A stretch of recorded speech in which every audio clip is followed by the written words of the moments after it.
start recording the class. Okay, here it is. Here it is. Here it is. Here it is. Okay. Okay. Last. Oh, that was on Wednesday. Yeah. Yes, on Wednesday. On Wednesday, the last slide we were talking, and also we were talking about some repercussions from that that occurs in this type of economic system, and they call it market failures. And we talk about different kind of market failures. Now over here there is another type of market failure that we call it externality.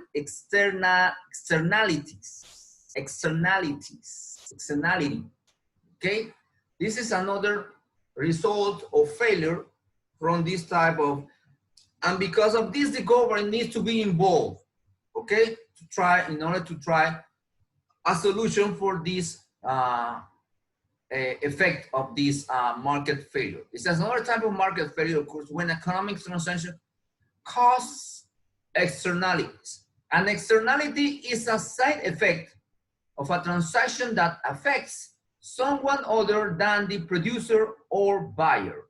So it means that somebody that is not involved in this kind of transaction, a third person. Okay. Now, a negative externality is an externality that is a negative effect or cause for people who were not involved in the original economic activity. Now we're gonna see it here in this example. Over here, it says, for example, a manufacturing company discharged pollution materials into a nearby river. Because of this pollution are bound by everyone who lives by the river, even if they have not connection to the manufacturing company. Now, this type of externality is happening right now in the area of Chiriquí. Ayer yo estaba viendo las noticias y hay un grupo de pescadores, fishermen, que están protestando. ¿Por qué? Porque hay unos arrozales que están cerca de un río donde ellos pescan. Pero entonces, como están preparando el terreno, los arrozales, entonces el dueño de esos arrozales utiliza un fertilizante, y ese fertilizante es nocivo para la vida natural en los ríos. Y la cantidad de pescado muerto es increíble en esa área.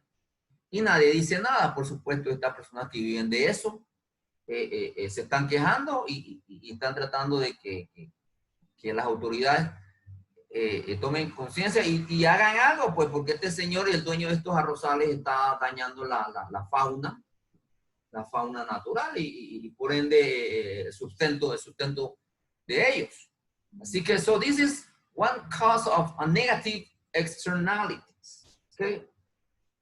Now, these are some examples of negative externality: air pollution, pollution from fertilizers, and that's, I just explained what is happening over there in Chiriquí, industrial waste, noise pollution. The people who live around the airport, they have a lot of negative externalities, but it's necessary. Collapsing fish stock, like you see. Now, and also over here, there is the meaning of the positive. There's a positive externality. When consuming or producing a good causes a benefit to a third party. For example, walking to work reduce congestions. Congestions means a traffic congestion, okay? Walking, but here in Panama, I don't know, really, I don't know. Now, positive externality, in contrast, is an externality that is a positive effect or benefit for people who are not involved in the original economic activity. Another of your neighbor, for example, plants and maintains a beautiful rose garden. All the surrounding homes benefit from the beauty. Now, another example, spreading positive externality. And now it's the government who's trying to create this type or promote this type of externalities. Now remember, this is a result of market failure. Positive externalities are benefits that extend to people not involved in the original activity. For example, if a new college is built in your town, let's pretend that in Aguadulce, in Sweetwater, local businesses benefit from students' purchases or goods or services. Workers benefit too, for as business expanding to meet students' wants, more and more jobs become available. The community as a whole benefit from all the taxes collected from students. Local government is able to spend some of these funds to provide more public goods, okay? Now, another example of positive externality. The government will try to spread the benefit of a flu vaccine program. And here the Ministry of Health also every year promote this kind of programs in order to reduce the amount of people infected from the flu, catching the flu, an earlier population and while possible. Okay, now just as government attempts to limit negative externality, it tries to increase positive externality.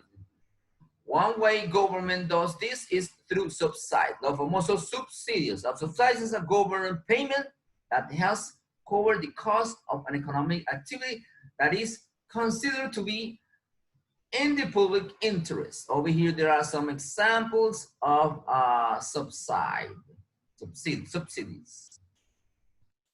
Public transfer payment. Now, it's also the same thing as they call it in United States, they call it welfare, safety nets, and they use it to protect some people who are not working or who are wandering on the streets. Social security programs.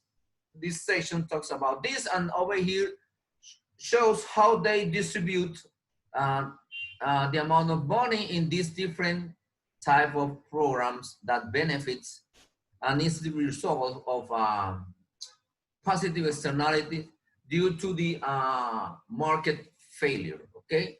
Now also over here they show how the taxes are used in these two countries, in Sweden, Suecia, and United States.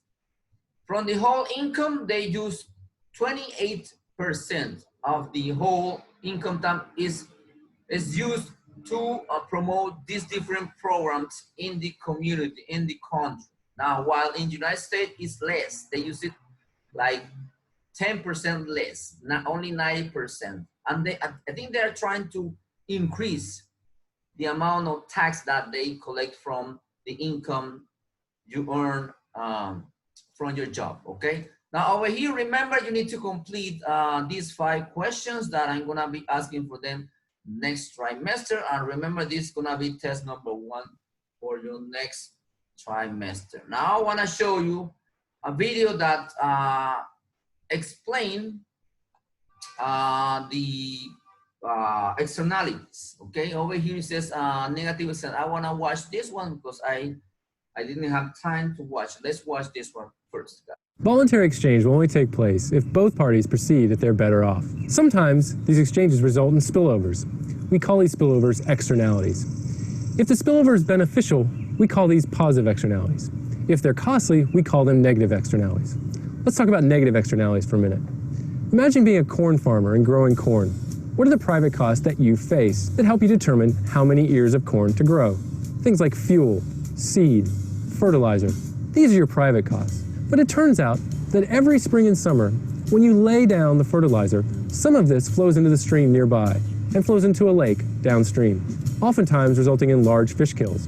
All those downstream, the fishermen, the recreationists, and the landowners, all incur a negative externality. Sorry, I know, there are 3 broad categories of ways. Yes, usually I don't know what is happening with this Zoom. I have to restart again all over. Don't know why. Yeah, now it's working. Some of this flows into the stream nearby and flows into a lake downstream, oftentimes resulting in large fish kills. All those downstream, the fishermen, the recreationists, and the landowners, all incur a negative externality. There are 3 broad categories of ways in which we can address these externalities. The first is taxation, the second, regulation, and the third is by using property rights and the Coase theorem. Let's talk about these individually. First, taxation. Economist A.C. Pigou first suggested that we could impose a tax on the producer that would reduce the amount of production of whatever good is that's producing the negative externality. The benefit of this, of course, is that we would reduce the amount of negative externality being imposed downstream. However, the difficulty is monitoring. It's difficult to know exactly how much fertilizer is being laid out in our example, or how much pollution is being emitted from various point sources. And so the monitoring costs are quite high. The second way that we can address externalities is through regulation. There are many examples, let me name two. One is through technology-specific methods. This is where the government requires producers to use a certain technology to reduce pollution or emissions. The benefit is that monitoring costs are quite low. You don't need to have somebody out there constantly monitoring the amount of emissions because you know that technology is present and working. The downside is that it reduces the incentive for firms to find innovative ways to further reduce their emissions. The second of these regulatory methods is by simply restricting the quantity produced, either of the output or of the pollution being produced through production. The benefit of this, of course, is that now firms have reason to find innovative ways to reduce the pollution. The difficulty is that the monitoring costs are quite high. The third broad way to address externalities is the property rights solution suggested by economist Ronald Coase. He said if property is well defined, divisible and defendable, and negotiation costs or transaction costs are low, simply by assigning the property right, we can overcome the externality. Well defined, divisible, and defendable. These are the three characteristics that you must have in order to have a fully functioning property rights solution. Well defined. What is the object over which the owner has rights? In what manner may this owner exercise his or her rights? Divisible. Are these rights separable, and can they be traded? Defendable. Are these rights enforceable? Are these rights recognized either via custom, by the community, or a third government agent? Let's go back to our example. Let's assign the property rights of the lake to the farmer. You may first imagine that the farmer doesn't change his or her behavior. However, now the fishermen and recreationists downstream can negotiate with the farmer to reduce the amount of fertilizer that he or she lays on the field. This reduces the amount of fish death downstream. We could also, conversely, assign the property rights to the fishermen, whom you may initially think would require the farmer to stop using fertilizer on the land. However, now the farmer has the incentive and the knowledge to negotiate with the fishermen downstream. The fishermen will allow some positive amount of fertilizer, but not as much as before. In each scenario, we come to a solution that internalizes the externality or overcomes it. The fisherman and the farmer now know the cost of the externality and are able to negotiate in order to overcome it. The benefit of this to other regulations is that the monitoring costs are very small. Not only that, there's an incentive for either the farmer or the fisherman to find ways to reduce the negative impact on social welfare. Coase theorem overcomes these monitoring costs by using local information that is not available to an agent determining the taxation or regulation. Nice, nice. Now let's watch the other one. Hold on. So right there, or where are you? Here it is. No, I think this is better. Well, this not. Starts too fast, this guy. And today I'm going to be chatting to you about positive and negative externalities. An externality is the cost or benefit of one person's decision on the well-being of a bystander, which the decision maker does not take into account when making the decision. So a market interaction whereby it impacts on other individuals, but you don't take that into account in the cost or benefits. We're going to take the example of a negative externality initially, where we have a small local town where a factory sets up. This factory is a polluter in that it emits pollution from the production process, and it doesn't take this into account in its private costs. So what happens is, if there is a location nearby with houses and private residents, these residents will be affected by the pollution of the factory. So you have your disgruntled individual there. So the difference is the social cost is the extra cost to the individual in terms of pollution. The private cost is just solely to the factory itself. Now, this wouldn't be a problem if we had something called property rights, whereby the individual in question owned the rights to the air around them and could be compensated by the factory for them. but this doesn't necessarily happen all the time, in which case a negative externality leads to overproduction, so too much production in that case. For a positive externality, it's the opposite. In the case of a positive externality, for example, in this case here, education, what we have is again a disconnect between social and private, but in this case it's benefits. So the private benefit to education is that an individual being more educated is more likely to get a job and earn a higher income level. However, the social benefit is to the economy. And in this case, it tends to be underproduced as opposed to overproduced for a negative externality. And people will not finance it as much privately for the extra benefit. So what's the role of the government in all of this? Well, the role for the government really is to intervene in the market. In one, it could be a tax for a negative externality that reduces pollution in our case. It could be a subsidy in the case of education, where we subsidise students going to education. Or it could be regulation, where we regulate the market itself. I hope you call back to Cultnomics soon. Bye for now. Okay, guys. So basically, hi guys, and welcome to the government, like it says over here. These are the three strategies they can use it in order to control these externalities: taxes, subsidy, or regulations. Okay. Now, with this video, we conclude this chapter. And remember, you need to complete all this assignment, and the vocabulary has to be written in your notebook. Please try to write it.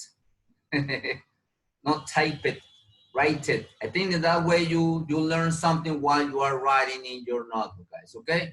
So well, we'll see what happens next week. Don't worry. I'll talk to Miss Teacher Melissa about what we spoke about the question. So don't worry. Okay. So see you next week and have a nice weekend. Bye bye. Take care. See ya. Likewise. Bye bye.